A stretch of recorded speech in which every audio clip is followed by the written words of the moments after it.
अस्सलाम वालेकुम दोस्तों, कैसे हो? उम्मीद है कि सब खैरियत से होंगे। अल्लाह आप लोगों को ऐसे ही खुश रखे। एक बार का वाकया है कि एक बादशाह के दिल में 3 सवालात पैदा हुए। वो सोचने लगा कि काश कितना अच्छा होता कि अगर मुझे ये मालूम हो जाए कि सही काम करने का वक्त क्या है, सही काम करने का सही वक्त क्या है। नंबर 2, वो कौन लोग हैं जिनकी मुझे सख्त जरूरत है। नंबर 3, वो कौन से मामलात है, वो कौन से काम हैं जिन पर मुझे फौरन तवज्जो देनी चाहिए। ये अगर मुझे पहले ही मालूम हो जाए तो कितना अच्छा होता। दिल में ये ख्याल आते ही, ये 3 सवाल आते ही बादशाह ने पूरी सल्तनत में ऐलान करा दिया कि जो शख्स बादशाह के 3 सवालों का जवाब देगा, वो भी इत्मीनान बख्श, तो उसे खूब इनाम और इकराम से माला माल किया जाएगा। फिर क्या था, सल्तनत के बड़े बड़े आलिम, फाजिल, शायर, अदीब, फलसफी, ज़हीन, अक्लमंद लोग बादशाह की खिदमत में अपना अपना जवाब लेकर हाजिर होने लगे। लेकिन कोई भी शख्स बादशाह को अपने जवाबात से मुतमईन नहीं करा सका। आखिरकार बादशाह ने परेशान होकर यह तय किया कि वो उस बुजुर्ग दरवेश की खिदमत में हाजिरी देंगे जो एक सुनसान जंगल में रहता है और सिर्फ आम आदमियों से मुलाकात करता है। वो बादशाहों से नहीं मिलता। बादशाह ने उस दरवेश, उस बुजुर्ग से मुलाकात की गर्ज से आम आदमी वाले कपड़े पहने और उसकी मामूली सी झोपड़ी से कुछ ही दूर अपने घोड़े से उतरा और अपने सिपाहियों को छोड़कर उस बुजुर्ग, उस दरवेश से मिलने के लिए चल दिया। जब बादशाह झोपड़ी के करीब पहुंचा, उस वक्त दरवेश अपने झोपड़ी के सामने पड़ी हुई जमीन की गुड़ाई कर रहा था। गुड़ाई यानी जमीन खोदकर पौधे वगैरह लगाने का जो काम होता है वो कर रहा था। बादशाह को देखते ही उसने अपने आदत के मुताबिक, यानी उन बुजुर्ग ने अपनी आदत के मुताबिक पहले तो उसको सलाम किया और अपने काम में मसरूफ हो गया, बिजी हो गए।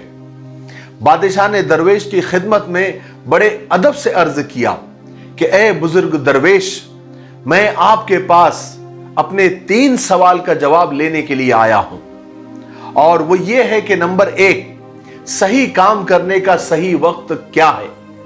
नंबर 2, वो कौन लोग हैं जिनकी मुझे सख्त जरूरत है। नंबर 3, वो कौन से मामलात हैं, वो कौन से काम हैं जिन पर मुझे फौरन तवज्जो देनी चाहिए। दरवेश ने बादशाह के तीनों सवालात बहुत गौर से सुने, लेकिन जवाब नहीं दिया और अपने वो जमीन के गुड़ाई में लग गया, यानी पौधे लगाने में लग गया। आप थक गए होंगे, लाइए फावड़ा मुझे दीजिए, थोड़ी देर मैं आपका काम करता हूं। बादशाह ने दरवेश से फावड़ा लेते हुए कहा। शुक्रिया। दरवेश ने यह कहकर फावड़ा बादशाह को दे दिया और खुद जमीन पर बैठ गया। बादशाह जब 2 पौधे यानी 2 क्यारियां गोड़ चुका तो बादशाह ने अपने 3 सवाल दोहराए, लेकिन दरवेश ने फिर भी कोई जवाब नहीं दिया, बल्कि उठ खड़ा हुआ और बादशाह से फावड़ा लेने के लिए अपना हाथ बढ़ाते हुए सिर्फ इतना कहा कि तुम थोड़ी देर आराम कर लो और मुझे थोड़ा काम करने दो। लेकिन बादशाह ने दरवेश को फावड़ा नहीं दिया, बल्कि जमीन की गुड़ाई करता रहा, पौधे लगाता रहा। इसी तरह वक्त गुजरता गया। धीरे धीरे शाम हो गई। आखिरकार बादशाह ने जमीन पर फावड़ा मारते हुए कहा, बुजुर्ग दरवेश, मैं आपके पास 3 सवाल का जवाब लेने के लिए आया था, मगर आप मेरे सवाल का अगर जवाब नहीं दे सकते तो कह दीजिए, मैं घर वापस लौट जाता हूं। तो बुजुर्ग ने, यानी उस दरवेश ने जवाब देने के बजाय पीछे मुड़कर देखा और बोले कि देखो वो आदमी इधर ही भागा हुआ आ रहा है, देखो जरा कौन है। बादशाह ने पीछे मुड़कर देखा तो एक आदमी जंगल से झोपड़ी की तरफ, यानी उसी झोपड़ी की तरफ भागा हुआ आ रहा है। वो शख्स अपने हाथों से पेट दबाए हुए हैं और वहां से उसके हाथों में से खून बह रहा है, यानी पेट से खून निकल रहा था। झोपड़ी के करीब आकर वो शख्स कराहता हुआ बादशाह के पास आया और जमीन पर गिरकर बेहोश हो गया। बादशाह और दरवेश ने उस आदमी के जख्म को गौर से देखा तो उसके पेट में बड़ा सा जख्म था। बादशाह ने जहां तक हो सका उसके जख्म को अच्छी तरह साफ किया और अपने रुमाल और दरवेश के अंगोछे से उसकी पट्टी बांधी। बड़ी मुश्किल से उस आदमी का खून बहना बंद हुआ। अब सूरज डूब चुका था और ठंडक भी बढ़ गई थी, इसलिए बादशाह ने दरवेश की मदद से जख्मी को झोपड़े के अंदर पहुंचा दिया और उसको चारपाई पर लिटा दिया। कुछ देर के बाद वो जख्मी सो गया। बादशाह भी दिन भर की दौड़ धूप और काम की वजह से इतना थक गया था कि वो झोपड़ी के दहलीज पर ही सो गया। सुबह जब बादशाह की आंख खुली तो बादशाह ने देखा कि चारपाई पर पड़ा हुआ जख्मी शख्स अपनी चमकती हुई आंखों से टिकटिकी बांधे हुए उसकी तरफ देख रहा है। थोड़ी देर के बाद वो जख्मी शख्स कहने लगा कि मुझे माफ कर दीजिए मेरे आका।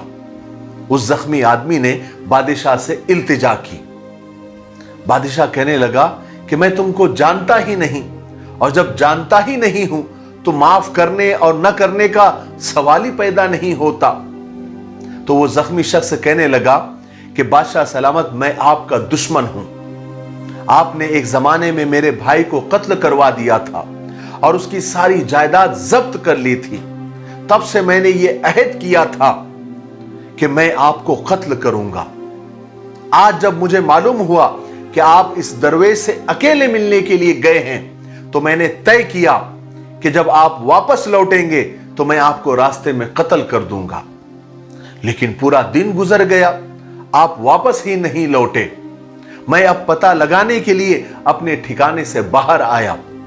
जल्द ही आपके मुहाफिज सिपाहियों ने मुझे देख लिया और हमारे दरमियान मुठभेड़ हो गई।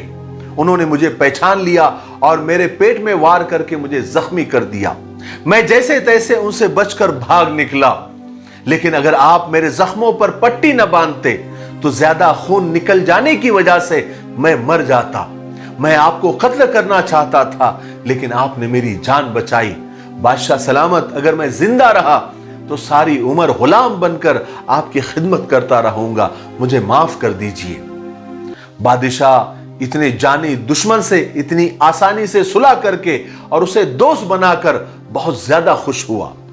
उसने यानी बादशाह ने उसको माफ ही नहीं किया, बल्कि उससे यह भी कहा कि मैं अपने खादिमों और शाही तबीबों को तुम्हारी देखभाल के लिए और इलाज के लिए भेज दूंगा और तुम्हारी जायदाद भी तुमको वापस कर दूंगा।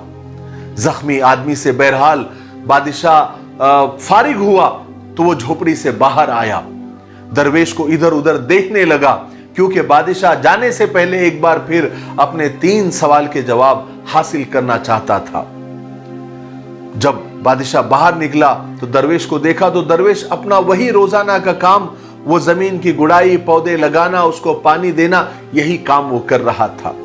बादशाह दरवेश के पास पहुंचा और कहने लगा बड़े अदब के साथ कि बुजुर्गवार, मैं आखिरी बार अपने 3 सवाल के जवाब चाहता हूं, आप बराए मेहरबानी मुझे उसके जवाब दे दीजिए। दरवेश ने बड़ी हैरत से बादशाह को देखा और कहने लगा कि जवान, तुम जवाब पा चुके हो, तुमको जवाब मिल गए हैं, लेकिन शायद तुम्हारे समझ में नहीं आया।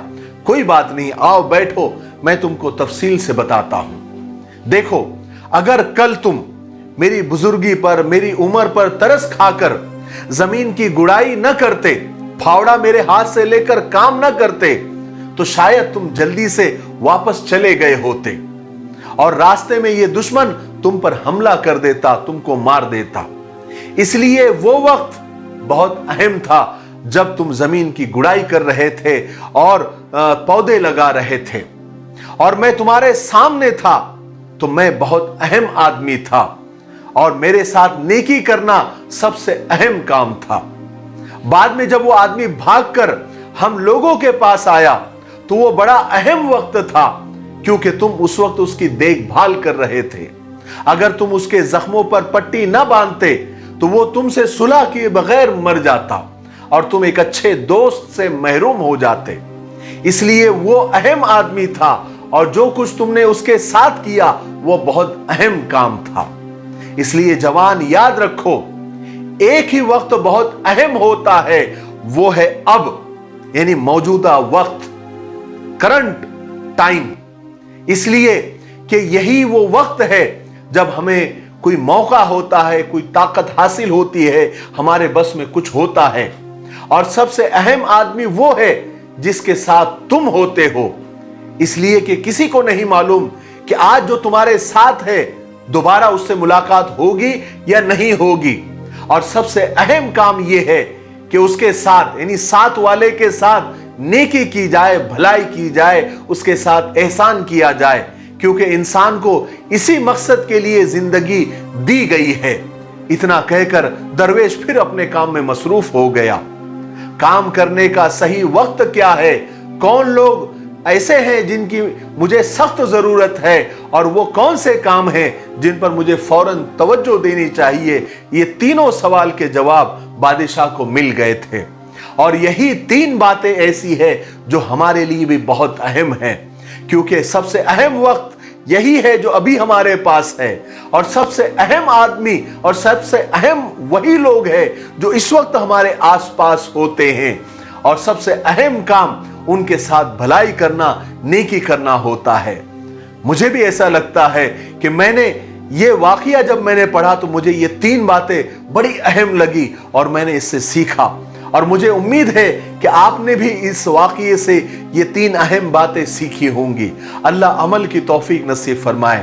तब तक मेरे लिए, पूरी उम्मत के लिए, पूरी इंसानियत, पूरी मानवता के लिए और हमारे प्यारे मुल्क भारत के लिए और यहाँ के अमन अमान के लिए खूब दुआएं करते रहें। अस्सलामु अलैकुम व रहमतुल्लाहि व बरकातुहू।